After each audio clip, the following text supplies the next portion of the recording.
còn tên là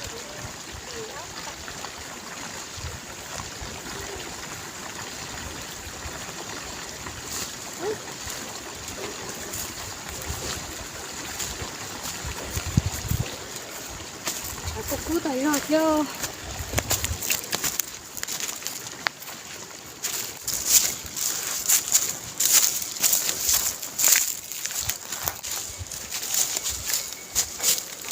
nhớ nó không mày ạ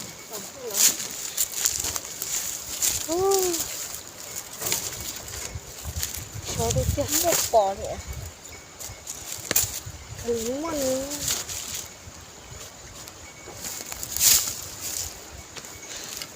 nhớ rằng nhớ rằng cái chỗ bên xử lý từ này nó cứ giờ thì inu chả cứ thiệt cứ mất khả năng trong cái này ạ thì nó cứ ăn lên tôi cái con này nó chỉ cho lò lên chín nữa bây giờ kêu thứ hai thì cho lò là ho mọi trong pli nó tờ rau nó chỉ là cũng còn chỉ chuột cũng thế quý lần xưa này chỉ cũng cho để nói tụi quý gì để nó cho cũng cái con này tôi khó là tôi chỉ cá con này chỉ cá gì chỉ để khó tôi chỉ cá con xưa nhiều kia nè chứ còn muốn đấy chỉ hay tôi chả biết gì đâu nhớ rồi đó nhớ rồi con ấy sẽ trả xóa là thôi tụi ạ nó cứ cho chị cho ít núi rồng cứ sản đơn thì cho tôi chị khó sẽ gì cả nó còn là rau sư khó sẽ cơ nó cứ cho tôi chị cả con nó giờ cho nên sẽ đợi thôi tôi chị cả con chê ạ họ thì tao biết nó cứ chỉ tôi chị cả con nha thì trả lời được cô ô sẽ chè là cô họ xa thế chè nó nói chè này thế này chè còn tốt hơn này cái chè cá kho đó xí nú chè ta chỉ việc bằng cho lừa nó nè còn rau thế này thấy mày ạ chè cái nó đeo là chè có thế hả chè có thế không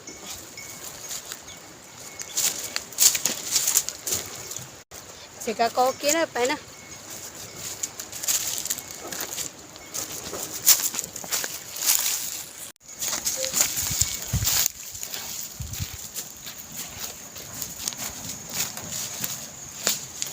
còn mà lo thì thêm gì nữa lúc của châm ba cho con lo cái cho nó lo châm ba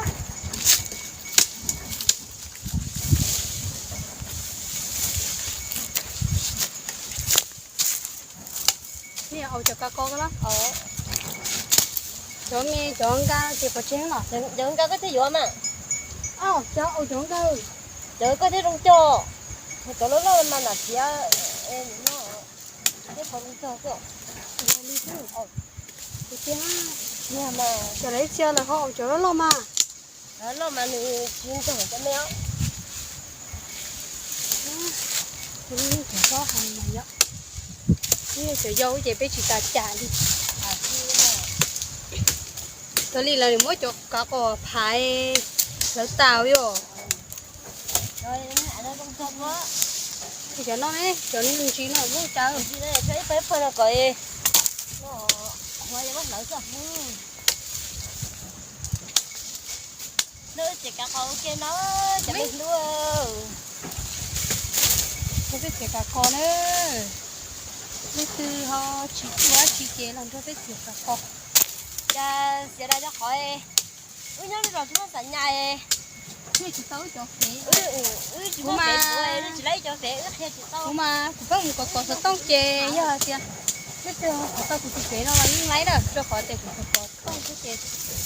Không một có xí một nhà văn tu thế. Có xí một có tông chỉ một thằng làm cho. Chỉ có chỉ một còn tao mà nó còn tao nữa. Nó muốn đã không có phải nhà ta đi mà.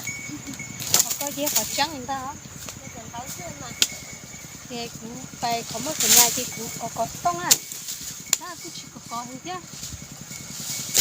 Yêu lo chén nó chỉ lấy con thôi kìa. Phải cần đâu chỉ lấy con mình nó khỏi nhất thì chỉ mất tại nhà rồi. Cái lúc rồi nó chè tí ấy lúc rồi mới lo chỉ rồi bán nâu đâu. Chỉ lấy sợi nhà chè. Chỉ bán nâu hả? Chỉ bán nâu hả? Nhà bán nâu á. Đừng có bán nâu á.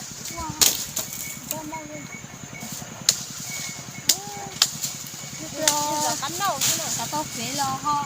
nụ tao nó cái cả cái cơ mà giờ thì bằng sòng thì nó chỉ là chỉ Ôi giờ có lại có khe chè có chỉ tao cũng nụ lạ chỗ nó nhà này chỉ cao cũng tôi đưa nó là ô tô mua cái chè nó nhiệt cũng này lý có lo cũng mà đi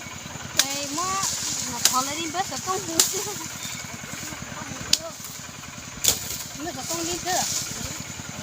giờ vụ chỉ mong nó phải lên nhỏ có sữa có ổ đi chán à có cho gì gì sao cho nên cho chè chè cho gì gì sao là hơi liếc đi có mấy nó chỉ là nhỏ chả đào nó nhỏ dạ đá nè bé tí nhỏ chứ đá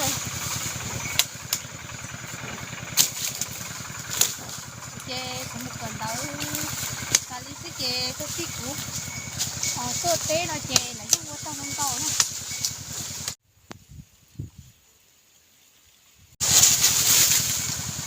bây giờ tôi cần thấy đi rồi cái kia phải chè là có thể con số có chè có chỉ là có một chè đó chè này có chỉ một tủ lúa chứ chỉ có bút có tàu tế thôi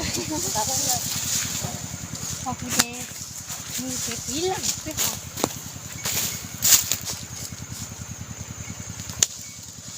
tụt luôn à cái tao có tụt luôn cái ta tê sáng lâu đâu tao có tụt luôn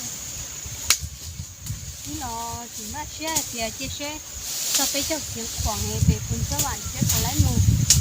giờ cho lâu họ cũng nhiều thì mua ô xí chỉ tụt luôn á tất nhiên mà có tôi đi dùng nó chỉ là mua xí rồi giờ cũng mua tụt luôn cái việc gì vậy tôi thắt rồi nó không nơi còn á giờ hôm nay cả cái lò dưa chống của nó cũng theo về tập vào cũng theo về tặng của chứ cũng muốn cho nhiệt vừa không đợi trả cho cái chợ cũng như họ họ tôi sẽ đâu có chứ tại vì nhớ rõ kỹ thuật họ chứ đến ba thì sẽ là phần lo ha để lo yêu chi bay đi wow giờ con đã nó cháy cho chị mỗi chỗ họ có nó ta lại có cá thôi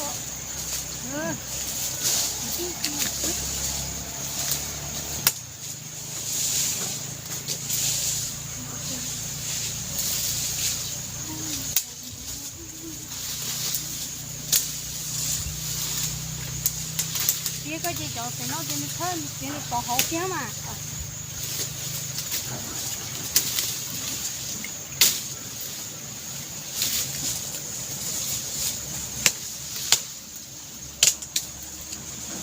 ok nó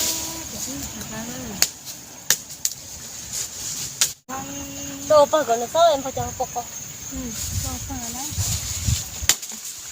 có chỉ có cái như chứ không nhỏ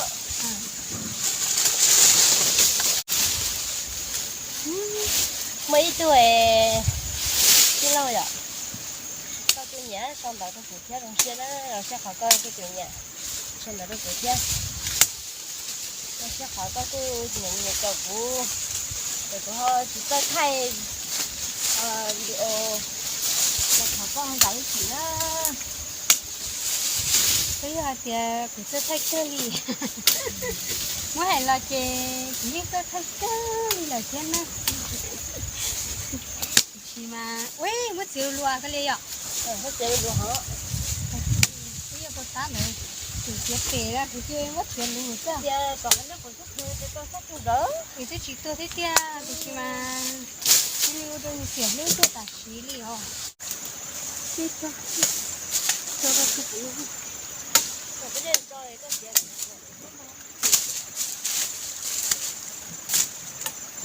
mình cá rồi đó giờ các con này phải có giúp chứ cái này thì mà cái này thì cũng dễ chơi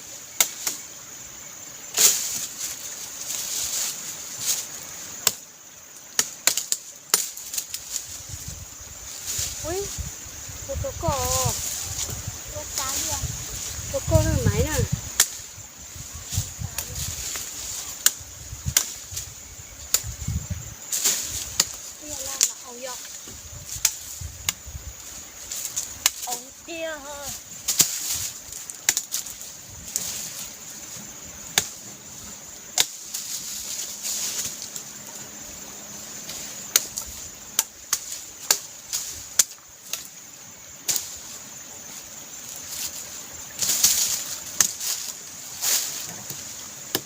mới lo tiền chưa tụi cả có cú để đấy ta chịu thế chết những người lúi à đấy ta chịu nó chết thì chắc thôi chứ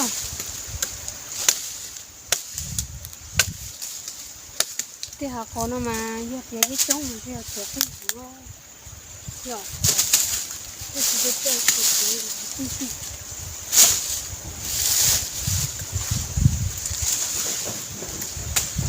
chúng ta làm thế mà có chuyện lần từ lo chi có chúa chúng ta có chưa đây cái gì có tiếng lu chúa lo chi có có chi là vừa có mu nhẹ lu chê yuan ca mu châu đùa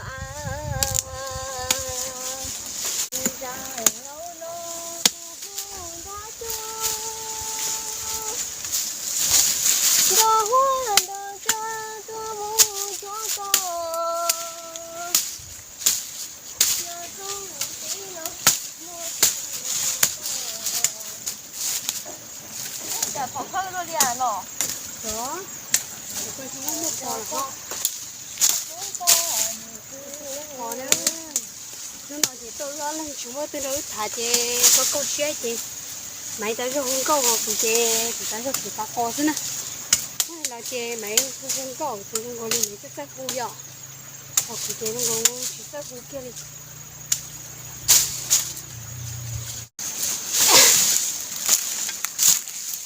chúng rồi cô hay có câu chuyện cái nào cái gì á cô hay rồi ạ cô hay rồi thế cho nó cái nói đấy cái gì móc lại đây rồi để lấy cô cái không cô về tôi chỉ cái cây rồi thì cái tôi sẽ xài này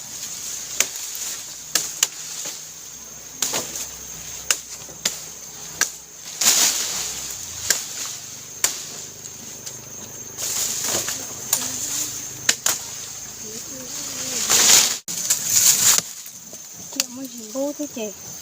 chưa tiền luôn muốn dùng bố thế này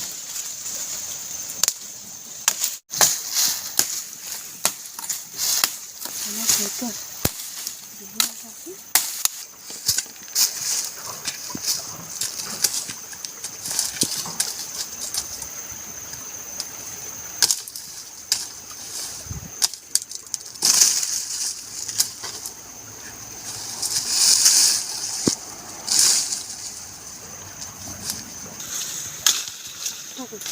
nó có chứ nó nói chơi cái gì có chứ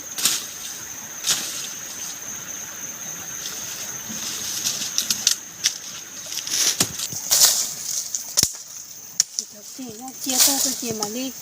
thì nó to cái được gì thế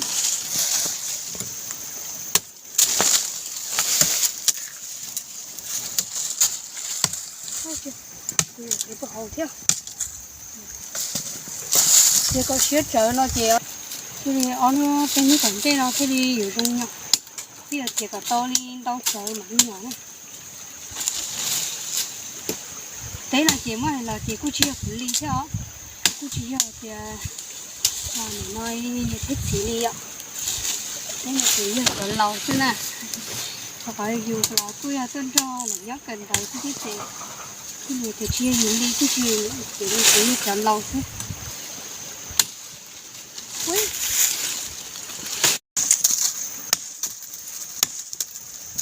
nhiều cái chứ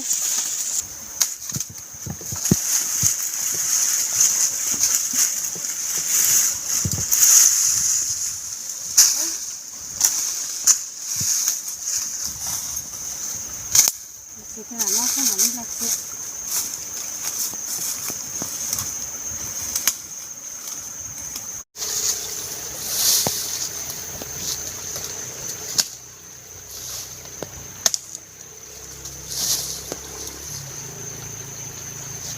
phát cho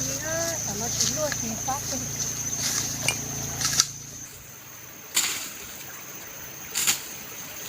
đây là chỉ phát cho nó chỉ có được thế thì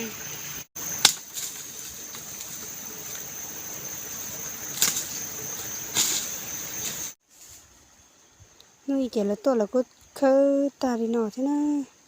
phải tôi riết to ở bên tàu nữa cô khơi ta chơi gì thế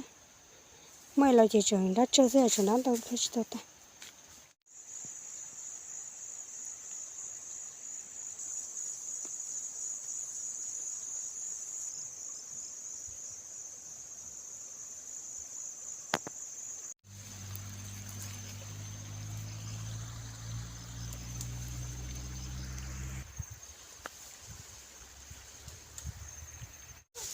bỏ đi ta liệp cái này rất xoay rất lon được tay này rất to cứ có vậy có vậy nhá còn có thế sống tuổi thế không phải mình gắng quá để cái phố của mình hay khoảng trắng cái tiền cái nó mà ít thì là tròn đùa thế này là hay chứ ít thì nó chỉ có ý chứ nên chỉ sai chứ luôn có xài khoảng trắng cũng không chơi tụi nó cho nên tự ý chứ lúc nào chế lúc gần giống tại sao đi chế không có đi gần gần à nếu bỏ ra đi của chế hiện lúc gần giống thế lúc nào chế rồi đi gần gần tại sao này vậy không có ý chế nói như chỉ chúa té nên thì tôi nhớ tôi không té chuyện cần thế rồi do thế ở giờ ở té số nó chỉ dùng chỉ nhắc ăn cần chứ nó chỉ thì chọn đồ nó chỉ dùng một chế này nên họ cho một chế cho họ thì tôi nó nói chỉ có liền thì sát trời thế bây giờ phải chế mua hơi tỏi chế này mua mò cho là nhớ tỏi chế nó thế này ạ thì mình chiều kia đó phải mua chế không có lúc nào vậy